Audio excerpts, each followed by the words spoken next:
वज़ीर-ए-आज़म शहबाज शरीफ से अमरीकी वज़ीर ख़ारजा मार्को रूबियो ने टेलीफोनिक राबता किया है, जिसमें वज़ीर-ए-आज़म ने खबरदार किया कि भारत के हमलों ने न सिर्फ पाकिस्तान की खुद मुख्तारी और इलाकाई सालमियत की खिलाफ वर्जी की है, बल्कि जनूबी एशिया अमन इस्तेहकाम को शदीद ख़तरात से दो चार किया है। अपनी गुफ्तगू में वज़ीर-ए-आज़म ने भारत की जानिब से मिसाइल और ड्रोन हमलों की शदीद मजम्मत की, जिसके नतीजे में 31 शहरी शहीद, 57 जख्मी हुए हैं और शहरी बुनियादी ढांचे को नुकसान पहुंचा है।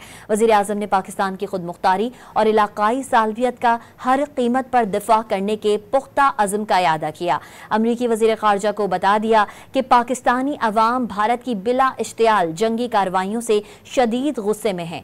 वज़ीर-ए-आज़म ने बताया कि पाकिस्तान अक़वाम मुत्तहिदा के चार्टर के आर्टिकल 51 के तहत अपने दिफा में कार्रवाई का हक महफूज रखता है।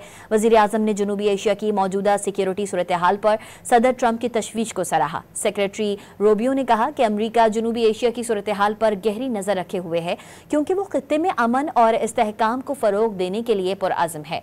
इस मकसद के लिए उन्होंने पाकिस्तान और भारत दोनों को कशीदगी कम करने के लिए मिलकर काम करने की जरूरत पर जोर दिया।